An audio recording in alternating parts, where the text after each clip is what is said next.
Hey there, everybody. Pastor Travis here. I am so excited. We have just started doing Bible stories on Sunday morning, and that is my attempt to train you on the Bible the way I was trained, the way I was taught the Bible. My dad would put my brother and I to bed with Bible stories every night, and they became easy to remember. You'd hear the same ones over and over again, and it's an excellent way to learn the Bible. And my hope is now. I'm not so impressed with myself that I think you're going to watch these videos over and over again. But when you're curious about a story, you want to know the details, you want to know if the Bible really says that, if I got it right, the whole point is check it with your Bible. We want you to open the Bible. We want you to read the stories for yourself. And then once you have the stories, when we're talking about the Bible, you'll know all kinds of things that we're trying to reference here. I was just reading in Isaiah this morning, and it referenced a whole bunch of stories that had happened previously in the Bible. And I thought, man, if you didn't know all those stories, you'd be kind of lost reading Isaiah here. So, anyways, on Sunday mornings, I'm not going to be able to get to every single story in the Bible that I want to get to, even if I take more than a year to do it. So what I'm going to do is I'm going to make these supplemental videos, and that way, in between Sundays, if you're so inclined, you can watch these videos and learn all about the Bible. Some of the more minor stories. On Sunday mornings, we'll talk about the major stories that really are the backbone of God's plan of salvation. But all the stories in the Bible are important. Last Sunday that we were able to have church, we were having some cold, snowy weather here in Missouri. We did the first. We did creation and Adam and Eve and the great fall. And Adam and Eve ate the forbidden fruit, and they got kicked out of the garden for rebelling against God, and so now they are living outside of the Garden of Eden, and they go on to have, in chapter 4, 2 sons. And I really want to get across to you how terrible sin is. How long does it take us to get to our first murder? Unfortunately, this will give you a pretty dim view of the human race, unfortunately. It only takes one generation to get to our first murder. And on top of that, we are not just talking homicide. The first murder is fratricide. In an ancient Middle Eastern context here, family was everything.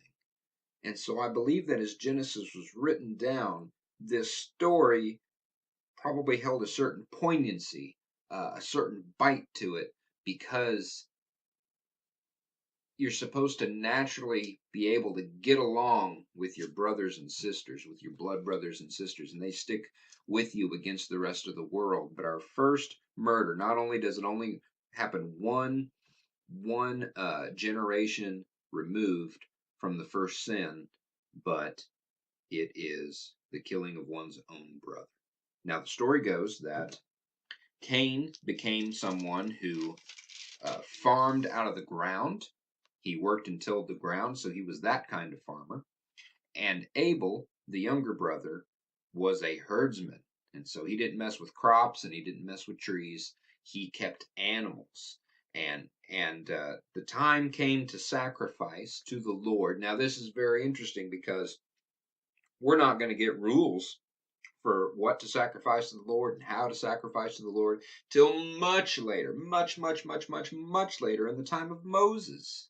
And yet they had some concept of making sacrifices to the Lord at this point. And Cain brought his fruit of the field, and Abel brings the best of his flocks and the fatness and that they had, and we don't get a lot of details. This part of Genesis is not known for details, okay? And God was happy with Abel's. He had regard for Abel's sacrifice, and he had no regard for Cain's sacrifice. And some people have taken this to mean that God wanted blood, that our sin is so egregious that only a blood sacrifice, only the death of something, and plants don't really count. It just seems like Cain's sacrifice had its drawbacks because it didn't involve animal blood, didn't involve taking the life of an animal. It just wasn't as good of a sacrifice. I kind of disagree with that. Later on, when Moses does get rules and regulations for sacrifices, there are all kinds of grain and oil and first fruits offerings and sacrifices, and so uh, really we're just kind of left to wonder what God did not like about Cain's sacrifice and what he did like about Abel's sacrifice. And I think the fact that it doesn't explain what the difference was means this is not a handbook on how to sacrifice to God. This is how to handle your jealousy. Because as Cain sees that God has regard for Abel's sacrifice but not for his, he gets angry.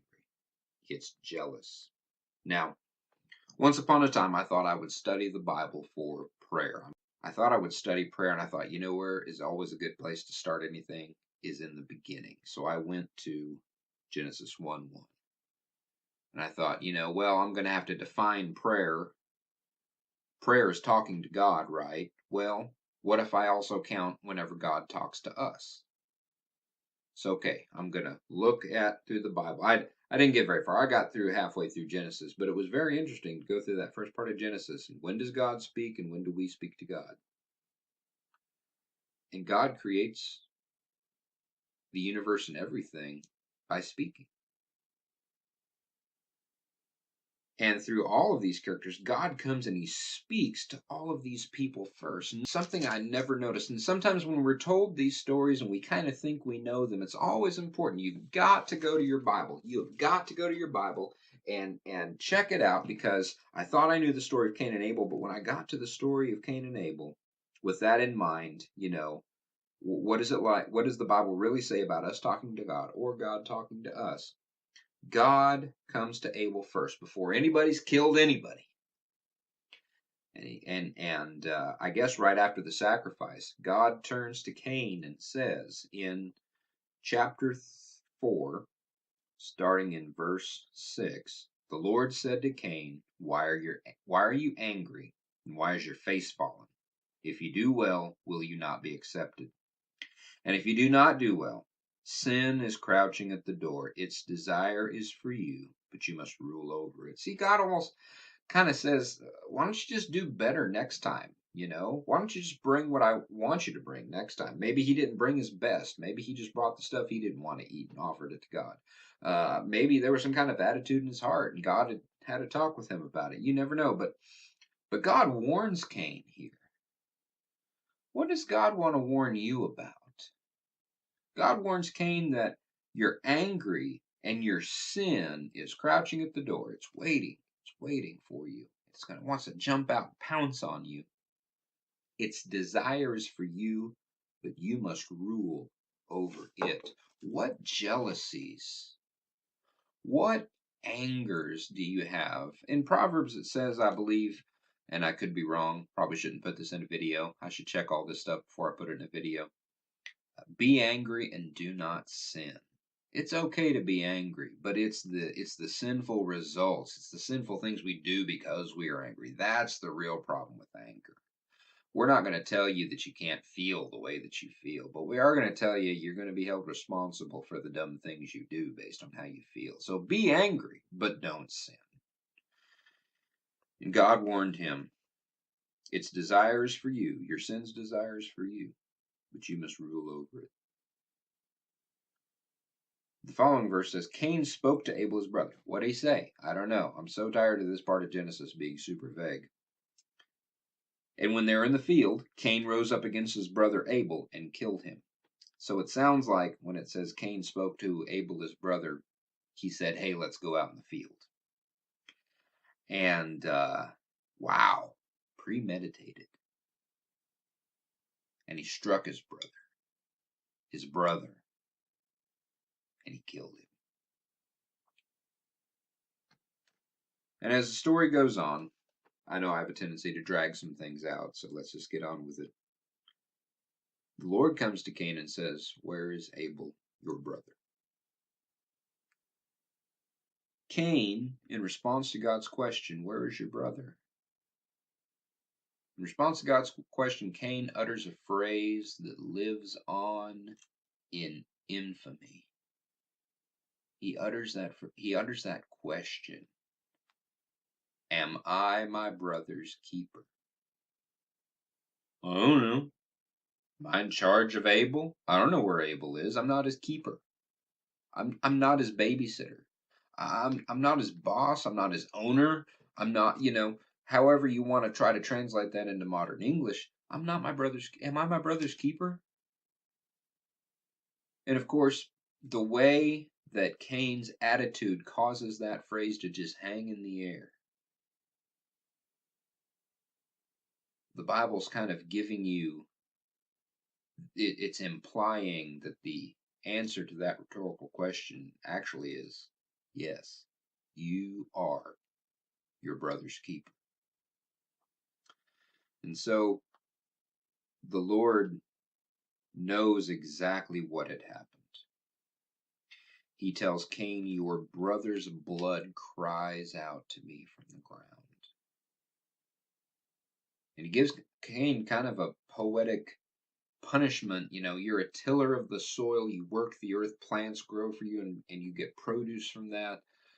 Now that your brother's blood has been spilled on this ground that you till, and it cries out to me for justice, you're not going to be able to till the ground anymore. No matter how hard Cain would work, he would never be a farmer again. He would never grow food again. The soil was now in rebellion against Cain. And the idea that someone's blood can cry out to God. So many times we think we're not caught when we do something, and yet God knows. God sees. And justice will come to us all, regardless of whether we think we got caught or not, whether it's in this life or the next. God will. Everyone who doesn't get their just desserts in this life will get it in the next life at least. Of course, what comes to mess all of that up is what we like to call grace. God decided to give us something that we don't deserve. So there's forgiveness available. I don't want to harp so much on how Cain was caught, even though he thought he wasn't caught, so much that we forget that the whole story of the Bible is how God gives grace. Now, even Cain gets a little bit of grace, not the saving grace that we're talking about, but he cries out to the Lord in verse 13. My punishment is greater than I can bear. Behold, you have driven me today away from the ground, and from your face I shall be hidden. I shall be a fugitive and a wanderer on the earth, and whoever finds me will kill me. People will find out what he did. The other brothers and sisters, they will find out what he did, and they will kill him in retaliation for killing Abel. The Lord said to him, not so. If anyone kills Cain, vengeance shall be taken on him sevenfold. So God is not giving Cain a death sentence. He is not sending him out into the world to be killed by whoever wants to avenge Abel's death. He puts a mark on Cain, and we do not know what the mark is. We don't know if it covered his whole body or if it was just something on his forehead. Although that would be interesting. You see, the children of God are marked, and then in Revelation, the followers of the Antichrist are marked. And so, in this case, Cain is marked. And that mark is supposed to, says, don't kill this guy. He did something bad, but don't kill him, or I will bring you 7 times the punishment of Cain on you. So this is a little bit of grace. This is a little bit better than Cain deserves. God's going to punish him, but he's not going to let anybody else harm him for what he did. God is the one in charge of vengeance. God is the one in charge of punishment. And so Cain went away from the presence of the Lord, settled in the land of Nod, east of Eden. Now, Cain had killed Abel, and Abel was going to be the son of the promise. And we're going to run into this throughout the rest of the Bible. There's a line of God's people. There's everybody else, and then there's the line of God's people. And so, since Abel's line has stopped, God gives Adam and Eve another son to be the son of promise, to be the one that the Messiah eventually comes from, and his name is Seth. So if you have a friend named Seth, you may have not even known his name came from the Bible, but it is. It's a biblical name.